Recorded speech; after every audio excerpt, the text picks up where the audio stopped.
الحمد للہ رب العالمین والعاقبۃ للمتقین والصلاۃ والسلام علی رسولہ الکریم اما بعد اعوذ باللہ السمیع العلیم من الشیطان الرجیم بسم اللہ الرحمن الرحیم من عمل صالحا من ذکر او انثی وَهُوَ مُؤْمِنٌ فَلَنُحْيِيَنَّهُ حَيَاةً طَيِّبَةً قال اللہ تبارک و تعالی فی مقام آخر وَمَنْ أَعْرَضَ عَنْ ذِكْرِي فَإِنَّ لَهُ مَعِيشَةً ضَنْكًا صدق اللہ العظیم وصدق رسولہ النبی الکریم ان اللہ وملائکتہ یصلون علی النبی یا ایہا الذین آمنوا صلوا علیہ وسلموا تسلیما اللہم صل علی سیدنا و مولانا محمد معدن الجود والکرم وآلہ وصحبہ وبارک وسلم۔ عزیز دوستو، انسانی زندگی اثرات لیتی ہے، اچھے اثر بھی ہوتے ہیں، برے اثر بھی ہوتے ہیں۔ انسان کو موسم کا اثر بھی ہوتا ہے، انسان پر اس کے خاندان کا اثر بھی ہوتا ہے، انسان پر صحبت کا اثر بھی ہوتا ہے۔ بالکل اسی طرح انسان پر اس کی نیکی کا اثر بھی ہوتا ہے اور گناہوں کا اثر بھی ہوتا ہے۔ نیکی دل کو سکون دیتی ہے، گناہ انسان کو پریشان کر دیتے ہیں۔ نیکی اللہ کی رحمت کو متوجہ کرتی ہے۔ پھر حالت یہ ہوتی ہے کہ انسان اپنی ان پریشانیوں کا حل کہیں اور ڈھونڈتا پھرتا ہے، حالانکہ جب گناہوں کی بیماری لگے تو اس کی شفا توبہ میں ہوتی ہے، اس کا حل اللہ کے حضور معافی مانگنے میں ہوتا ہے، پہچاننے میں ہوتا ہے کہ مجھ سے کہاں غلطی ہو گئی، کس جگہ جا کے کمزوری میں نے دکھائی۔ ہر انسان اچھی، ٹھنڈی، خوبصورت، سکھ والی زندگی چاہتا ہے۔ اللہ کریم نے سورہ نحل کے اندر ارشاد فرمایا من عمل صالحا من ذکر او انثی، فرمایا جو بھی اچھے عمل کرے، چاہے مرد ہو چاہے عورت ہو، وَهُوَ مُؤْمِنٌ، شرط یہ ہے کہ مومن ہو، فَلَنُحْيِيَنَّهُ حَيَاةً طَيِّبَةً، فرمایا ہم اسے پاکیزہ زندگی عطا فرما دیں گے، حیات طیبہ دے دیں گے اسے، پاکیزہ زندگی۔ شرط کیا ہے؟ من عمل صالحا، نیک عمل کرے۔ کون سے عمل کرے؟ اٹھنا بیٹھنا، کھانا پینا، چلنا سونا جاگنا محتاط ہو اس کا، وہ نیکی کرے۔ قرآن پاک کے لفظوں کے حسن پر غور فرمائیے گا، فرمایا فَلَنُحْيِيَنَّهُ حَيَاةً طَيِّبَةً، ہم ضرور اسے پاکیزہ زندگی عطا فرما دیں، صاف ستھری زندگی دیں، معیاری زندگی، خوبصورت شب و روز، آئیڈیل زندگی جس کو لوگ کہیں گے، وہ والی زندگی اسے دیں۔ اور دوسرے مقام پر سورہ طٰہٰ کی آیت نمبر 124 میں فرمایا وَمَنْ أَعْرَضَ عَنْ ذِكْرِي، جو ہمارے ذکر سے منہ پھیرے گا، جو ہمارا کھا کے چہرہ کسی اور طرف کرے گا، جو چلے گا ہماری زمین پر لیکن توجہ کسی اور طرف ہوگی، آسمان کی چھت ہماری بنائی ہوئی لیکن اس کے خیالات کہیں اور ہوں گے، فَإِنَّ لَهُ مَعِيشَةً ضَنْكًا، فرمایا ہم اسے تنگ زندگانی عطا کر دیں گے، اس کی زندگی تنگ ہو جائے گی، اس کی معیشت تنگ ہو جائے گی۔ گناہ زندگی کو تنگ کر دیتے ہیں، نیکی زندگی میں آسانی پیدا کرتی ہے۔ آپ کو اگر زندگی میں سکون چاہیے ہو تو آپ کسی غریب کی خدمت کر کے دیکھیں، اللہ کتنا سکون عطا کرتا ہے۔ آپ بڑے پاورفل بھی ہیں، بڑے طاقتور بھی ہیں اور بڑے باوقار بھی ہیں، لیکن کسی کو گالی دے کے آپ کا دل کبھی ٹھنڈا نہیں ہوگا، تکلیف ہوگی، اس کے اندر آزمائش ہوگی۔ ڈاکٹر ریسرچ کرتے ہیں، ڈاکٹر وہ کہتے ہیں گناہ کرنے سے آدمی جسمانی طور پر کمزور ہوتا ہے، لیکن وہی عمل اگر وہ بطور نیکی کرتا ہے تو اللہ اس میں اسے قوت عطا فرماتا ہے، اسی عمل میں اللہ اسے قوت عطا کر دیتا ہے۔ میں صرف اشارہ دے رہا ہوں، اس بات کی تفصیل میں نہیں جانا چاہتا۔ میرے عزیز یہ یاد رکھیں کہ نیکی آپ کو سکون دے گی، نیکی آپ کو ٹھنڈا کرے گی۔ اللہ تبارک و تعالیٰ نے قوموں پہ عذاب نازل کیا اور قرآن مجید فرقان حمید نے ان قوموں کے تذکرے بیان فرمائے۔ بھائی کس لیے بیان کیے؟ کہ ہم عبرت حاصل کریں، ہم یہ غور کر لیں کہ یہ کام ہم نے نہیں کرنا، اس کام سے ہم نے بچنا ہے، ہم نے غور کرنا ہے کہ یہ چیز ہمارے اندر۔ لوگ کہتے ہیں نہیں جی نہیں، ہم پہ یہ عذاب نہیں آئے گا، بالکل نہیں آئے گا، اس میں شک نہیں۔ پر اللہ نے بیان کس لیے کیا تھا؟ بیان کیا قرآن مجید معاذ اللہ کسی ایسی چیز کا بیان کرتا ہے جس کی ضرورت نہ ہو؟ قرآن پاک میں ایک ایک حرف ایسا بیان کیا جس کی مسلمان کو ضرورت تھی. قوم نوح کا ذکر فرمایا قرآن پاک نے. حضرت نوح علیہ السلام کی قوم کو حضرت نوح علیہ السلام نے 1500 سال سمجھایا. 15، کچھ لوگوں نے 950 سال لکھا ہے نا، اعلیٰ حضرت نے لکھا 1500 سال عمر ہوئی حضرت نوح علیہ السلام کی. اللہ تعالیٰ بندے کو جلدی سزا نہیں دیتا، بلکہ قرآن مجید میں ایک جگہ رب کریم اس طرح بھی فرماتا ہے کہ جب بندے مجھے بھول جاتے ہیں تو میں ان کے لیے نعمتوں کے دروازے کھول دیتا ہوں. بندہ سمجھتا ہے کہ میں کچھ تو ہے نا کہ میرے اندر کہ میں جدھر جاتا ہوں خیر ہی خیر ہو جاتی ہے. وہ سمجھتا ہے کہ میری عقل ہے، حالانکہ اللہ اسے ڈھیل دیتا ہے. اللہ اسے ڈھیل دیتا ہے. گناہوں کی سزا کے 3 طریقے ہیں. ایک ہے متنبع کرنا، تنبیہ کرتا ہے اللہ، بندہ متنبع ہو جاتا ہے، یہ اللہ کا بہت بڑا احسان ہوتا ہے. ایک ہوتا ہے مہلت دینا، اور ایک تیسرا ہوتا ہے اللہ خفیہ تدبیر کرتا ہے. تھوڑا سا سمجھیے گا، انسان پر کوئی آزمائش آئی، فوراً اس کی چھٹی اس نے کہا کہ وہ فلان جگہ غلطی کی تھی تب ایسا ہوا ہے. ہوتا ہے نا کئی دفعہ آواز آتی ہے نا اندر سے، چلیں بول دیں کچھ نہیں ہوتا آپ کو. اللہ جانتا ہے یہاں کوئی کچھ نہیں کہے گا آپ کو. اور ہماری تو ویڈیو بھی نہیں گھومتی، یعنی خبر بھی نہیں ہوتی کس نے ہاں کر دی کس نے نہ کر دی. آپ بغیر ٹینشن کے بات چیت کریں، آج کچھ نہیں ہوتا ہے انشاءاللہ تعالی. آتی ہے اندر سے آواز. میں آپ سے اس لیے ان چیزوں کی تصدیق کراتا ہوں کہ باقیوں کو بھی آتی ہے کہ نہیں، اس لیے تصدیق. کبھی کوئی کسی جگہ انسان پریشان ہوتا ہے تو محسوس کرتا ہے کہ وہاں مجھ سے ہوتا ہے نا جی، جس کو یہ نصیب ہو جائے بڑا خوش نصیب آدمی ہے. حضرت مولا علی فرماتے ہیں اگر تجھے دنیا میں سزا مل گئی تو بچ گیا سمجھ، پھر اللہ کرم کرے گا، آخرت میں سزا نہیں دے گا. اور یہ یاد رکھ لیں، وما اصابکم من مصیبت فبما کسبت ایدیکم ویعفو عن کثیر. اللہ فرماتے ہیں دنیا میں تجھے جو بھی تکلیف پہنچتی ہے وہ تیرے ہاتھوں کے کرتوتوں کی وجہ سے پہنچتی. ویعفو عن کثیر، فرمایا کثیر گناہ تو میں ویسے ہی معاف کر دیتا ہوں. یہ جو تیری زندگی میں دکھ ہے نا، یہ بھی میری قلیل سزائیں ہیں. یہ کثیر پر سزا، یہ قلیل ہے قلیل، یہ جو تمہاری زندگی میں تکلیف ہے. انسان کو سزا مل.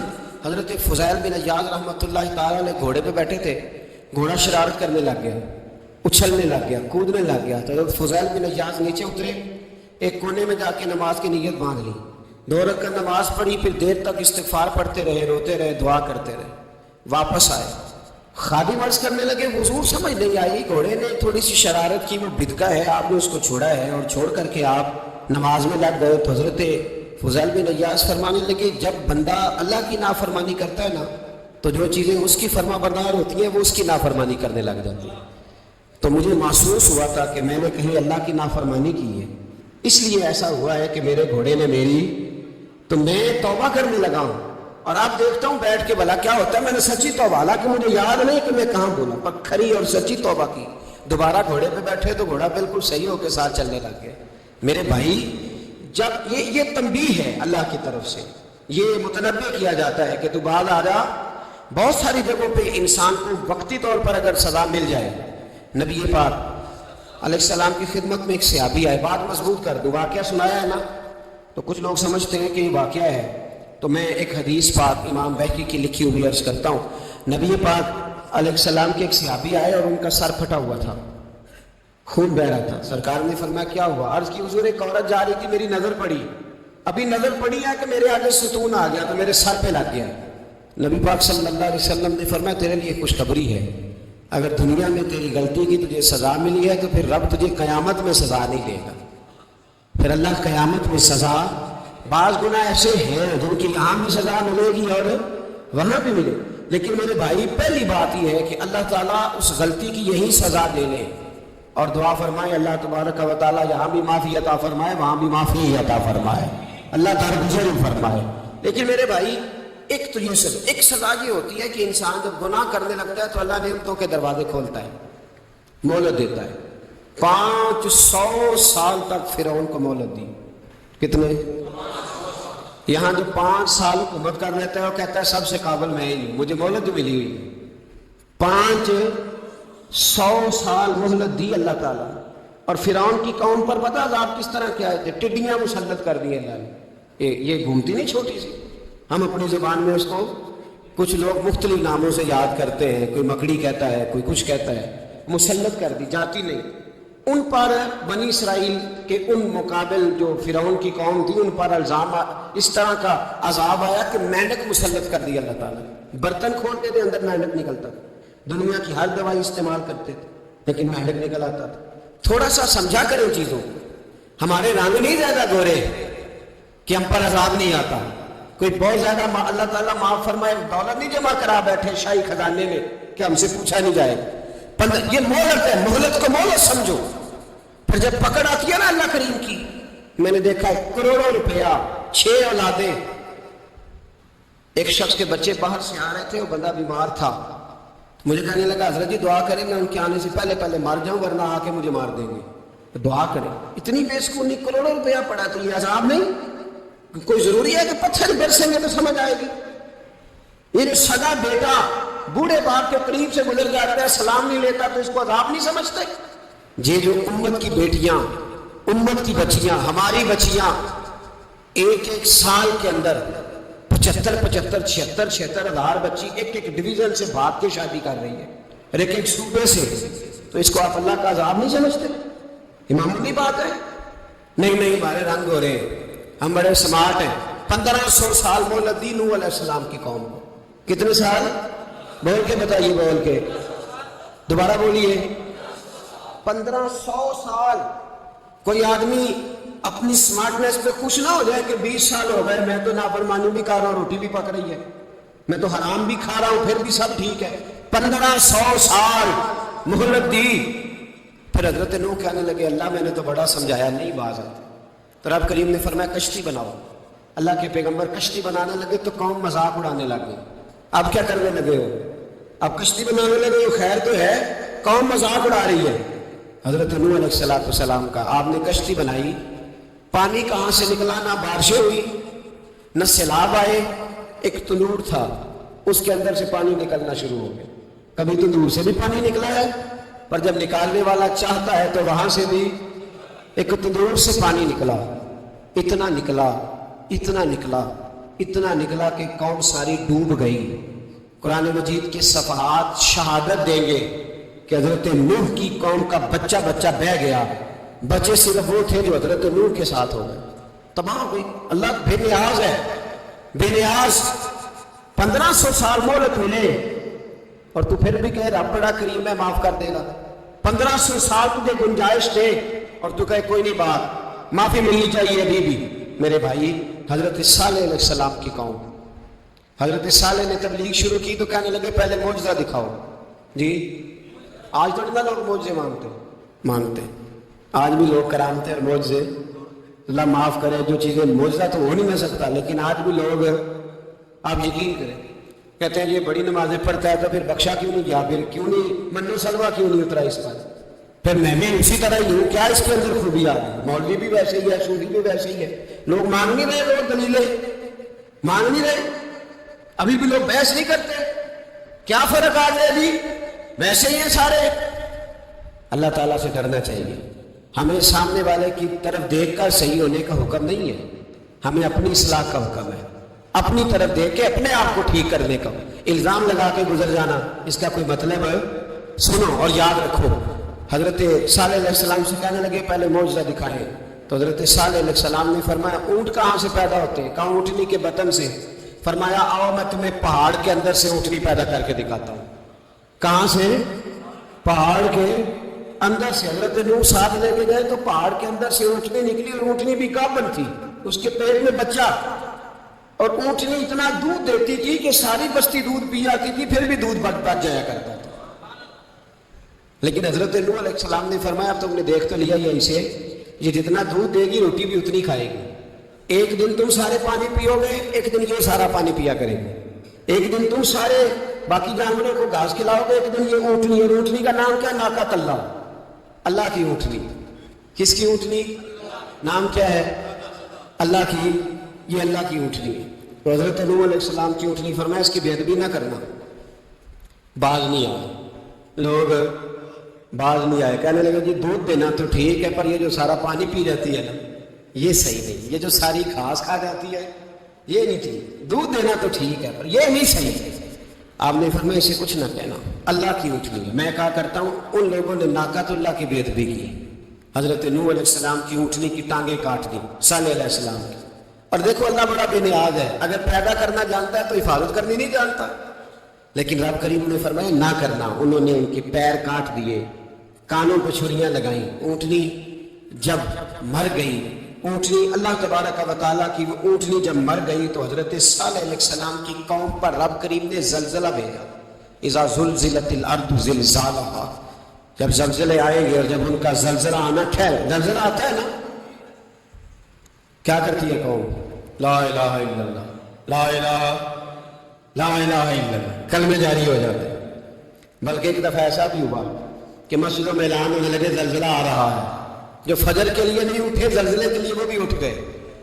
جن کا دعویٰ ہے نا میری سویرے آنکھ نہیں کھلتی، ان کی لگی نہیں کتنے گھنٹے، بعد میں بھی نہیں لگی. ٹی وی پہ اعلان ہوتے رہے کوئی نہیں آ رہا، سو جاؤ چپ کر کے. لیکن آنکھ لگی. موت سے تو ڈرتا ہے، اللہ سے ڈرتا ہی نہیں. موت کا خوف ہے، رب کا نہیں. زلزلہ آیا، ساری قوم تباہ ہو گئی. بتاؤ اگر ناقت اللہ کی گستاخی ہو تو اللہ ناراض ہو جاتا ہے، اور اگر اولیاء اللہ کی ہو، اگر اولیاء اللہ کی ہو تو رب ناراض نہیں ہوتا. شرم نہیں آتی لوگوں کو داتا صاحب کی بے ادبی کرتے، شرم نہیں آتی لوگوں کو غوث اعظم کی گستاخی کرتے، حیا نہیں آتی جنہوں نے دین پھیلایا ان کی بے ادبی. میں درد سے کہتا ہوں، رو کے کہتا ہوں، اور اگر کلیجہ پھٹ سکے تو میں دکھاؤں زخم کتنے. ایک حج کے موقع پر ایک بابا جی، اس سال 4,80,000 روپے کا پرائیویٹ حج تھا، اور بابا جی کی کیفیت کمزور تھی، بیچارے بیمار تھے. اس کے باوجود وہ گئے.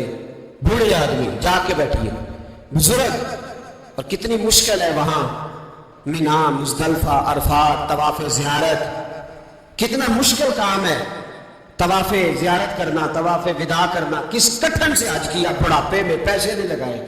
اور جب وہ روضہ رسول پہ گئے صلی اللہ ہو، اور انہوں نے جا کے نبی پاک صلی اللہ علیہ وسلم کے روضے کی طرف منہ کر کے درود شریف پڑھا تو ایک ملا نے اٹھ کے کہہ دیا تو تو مشرک ہے. تو میری روح کانپی. میں نے کہا تجھے شرم نہیں آئی، حیا نہیں آئی؟ اس کی عمر دیکھ، کس بڑھاپے میں کہاں سے چلا، کہاں آیا. یہ مشرک ہوتا تو کسی مندر میں جاتا، یہ مشرک ہوتا تو کسی گرجے میں جاتا. یہ مشرک نہیں، یہ مومن ہے. اور یہ وہ والا مومن ہے جس کے سینے میں دل جب دھڑکتا ہے تو خالی دھڑکتا نہیں، ساتھ وہ محمد عربی پہ درود و سلام بھی پڑھتا ہے. شرم نہیں آتی لوگوں کو، اتنی بڑی گستاخی کرتے ہیں. جو روضہ رسول پہ آیا مشرک ہے. میں نے ایک مولوی کو صاف صاف کہا تھا، میں نے کہا اگر میں مشرک ہوں تو نکالو، مشرک کا داخلہ تو یہاں ویسے ہی منع ہے. شرم نہیں آتی؟ اپنی زبان کا ایک پاس کرو کچھ.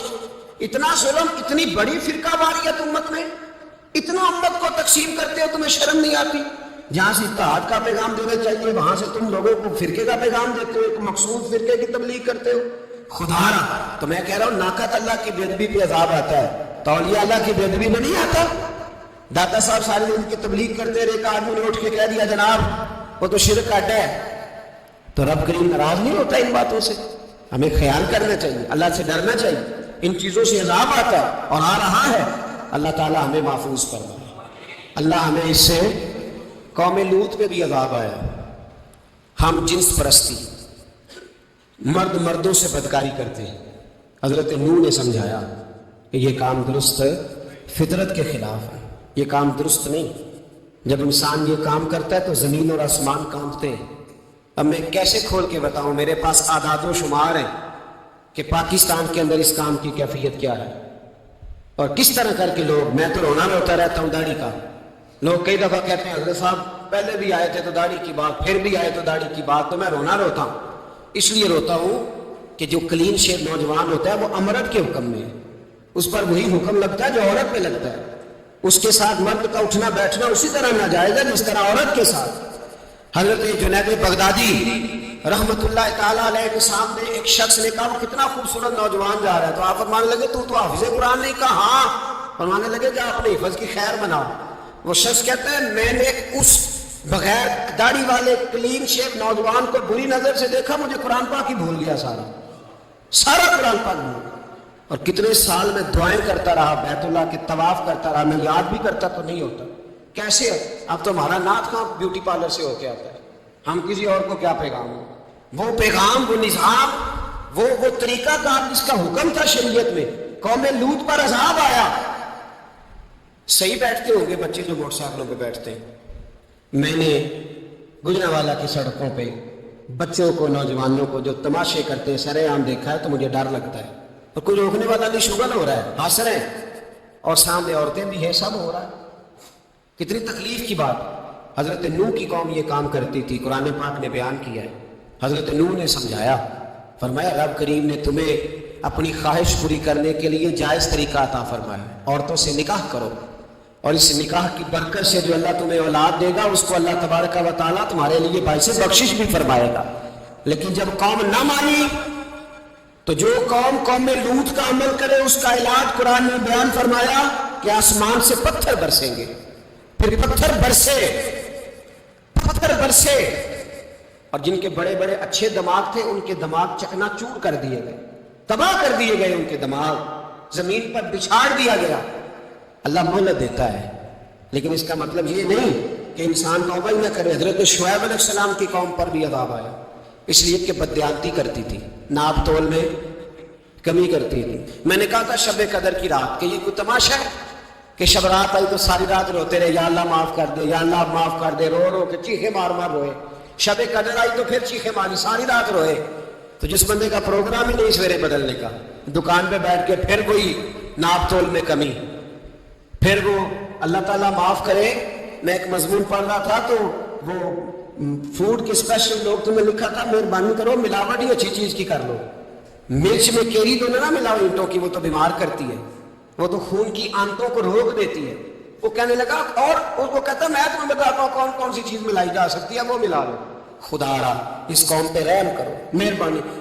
ایک دوست ہے ہمارے، میں وزیر آباد میں ان کے گھر بیٹھا تھا تو ایک میڈیکل، میرا کسی شخص پہ اعتراض کرنے کا میں مجموعی بات کرتا ہوں. میں ایسے ڈاکٹروں کو جانتا ہوں جو اللہ تعالیٰ فضل کرے سچ مچ کے نیک ہیں، اچھے لوگ. تو بچے کا میڈیکل سٹور ہے تو والد بیمار ہو گیا تو کہتا ہے ابا جی ڈاکٹر صاحب نے کہا آپ کو ڈرپ لگنی ہے. تو سگے باپ کو ڈرپ لگانے لگا تو باپ کیا کہتا ہے پتر تیری مہربانی مینوں کوئی اصلی لائی اور نہ لائیں جی لوگوں کو لانا ہے. اب وہ پیار سے سنا رہا ہے بات. میں نے اسے کہا کہ یہ تو ڈوب مرنے کا مقام ہے نا، ڈوب مرنے کا مقام کہ جس ملک کے اندر دوائی بھی صحیح نہ بکے، اصل نہ ملے دوائی بھی، اور پھر وہ قوم کہے کہ ہم نے تو پورے روزے رکھے، ہم نے تو بڑا صدقہ اور خیرات کیا، دوائی بھی اصل نہ ملے. جناب شعیب علیہ السلام کی قوم ناپ تول میں کمی کرتی تھی تو اللہ تبارک و تعالیٰ نے ان پر بتا صاحب کس طرح کا بھیجا. شدید گرمی ہوئی، اللہ ہمیں محفوظ فرمائے. سارے آمین کہہ دیا. دیکھیں کتنا اچھا موسم کر دیا رب کریم، اللہ ہمیں محفوظ فرمائے، اللہ رحمت فرمائے. شدید گرمی کی لہر آئی، باہر اتنی گرمی ہوئی کہ لوگ اپنے گھروں میں گھس گئے. جس طرح سورج کی شعاعیں گھروں کے اندر داخل ہو جاتی اس طرح گرمی کی لہر اندر داخل ہوئی. اور جس طرح کسی کو آگ لگ جائے تو وہ آدمی اچھلتا کودتا ہے نا، اس طرح یہ لوگ اچھلنے لگے اور اچھل کود کے مر گئے. جرم کیا تھا؟ ناپ تول میں کمی کرتے تھے. حضرت داؤد کی قوم بھی تباہ ہوئی. جرم کیا تھا؟ ہفتے والے دن مچھلیاں نہیں پکڑنی تو یہ پکڑتے تھے. حکم ہے نا مسلمان کو نماز کے ٹائم کوئی اور کام نہیں کرنا، نماز پڑھنی ہے. میرا خیال ہے مسلمان تو فٹافٹ آ جاتے ہیں، سارے پہنچ جاتے ہیں نا مسجدوں میں. ہلکا ہلکا بول رہے ہیں آپ، کیوں نہیں پہنچتے؟ اگر حضرت سیدنا، اور پتہ ہے انہیں سزا کیا ملی؟ اللہ نے فرمایا اس ٹائم عبادت کرنے میں کام نہیں کرنا، وقت نہیں ہے کام کا. انہوں نے مچھلیاں پکڑی، 12,000 لوگ تھے. پتہ ہے مالک نے سزا کیا دی؟ بندر بنا دیا. اللہ کریم قرآن مجید کا پہلا سپارہ پڑھے، فَجَعَلْنَاهَا نَكَالًا لِمَا بَيْنَ يَدَيْهَا وَمَا خَلْفَهَا. اللہ فرماتے ہیں پچھلوں کے لیے بھی عبرت بنا دیا، بعد والوں کے لیے بھی عبرت، نشان عبرت بنا دیا. بندر بن گئے، اور جو ان کے دوست جو بچ گئے تھے ان کے پیر چومتے تھے، روتے تھے. 3 دن بندر بن کے زندہ رہے. پھر اللہ نے سب کو اجتماعی موت دے دی. تو اگر مسلمان سے اللہ کہے کہ نماز کے ٹائم کاروبار نہیں، جمعے کے ٹائم کاروبار ہے، تو مسلمان کہتا ہے نہیں مجھے مہلت ملی ہوئی ہے. یہ تو اس وقت پتہ چلتا ہے نا جب بچے ڈیوٹی لگاتے، ہاں ہاں ہاں عذاب آتا ہے، اس وقت پتہ چلتا ہے. میں نے دیکھا یہ منظر، اس وقت پتہ چلتا ہے جب بچے کسی ملازم 6,000 کی ڈیوٹی لگاتے، کہتے ہیں ابے کا دھیان رکھنا، ہم دکان پہ بیٹھنے لگے. پھر اسے سمجھ آتی ہے اگر میں نماز کے ٹائم مسجد میں ہوتا تو آج میری اولاد میری خدمت میں ہوتی. میں نماز کے ٹائم مسجد نہیں گیا تو بچوں نے 6,000 کا ملازم اٹھایا ہے، ابا جی کا خیال رکھ، ایک نرس بلائی ہے، تو خیال رکھ.